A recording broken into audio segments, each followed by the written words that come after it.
Ինչպես Ռաֆին է ասում, դա Ռաֆի Հովհաննեսյանի անձնական պայքարը չի, սա մեր բոլորիս պայքարն է, մեր ձևակերպումով կարող ենք ասել փետրվար 18-ից սկսվել է 25 տարի հետո սկսվեց նորից նոր ազատագրական պայքար։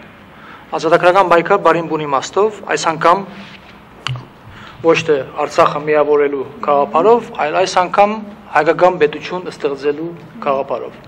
Եվ ես համոզված եմ, որ այս պայքարի ավարտը լինելու է հաղթանակ եւ որպես արդյունք մենք ստանալու ենք մեր երազած պետությունը։ Մեր երկիրը այսօր օկուպացված է դվյալ իշխանության կողմից։ Ուստի իշխանության թեմ պայքարը պետք չէ ասոցացվի պետության թեմ պայքարին։ Ի սկզբանե համարեցի Հրաչ Մուրադյանի սպանությունը այս գեղեցիկ համագարկի զոհ, դա պատահական չեմ ասում։ Այստեղ բոլորովին կապ չունի այսօր ով է պատվիրողը։ Իմ համոզմամբ այդ սպանությունը պիտի որ պրոֆեսիոնալի գործ եղած լինի, ինչ տեղեկություն որ ունենք, այսինքն հստակ պատվիրող կա։ Սակայն եթե այս անցած տարիներին մենք ունենայինք պետություն, ունենայինք իրավապահ մարմիններ, այս դեպքը չէր կատարվի։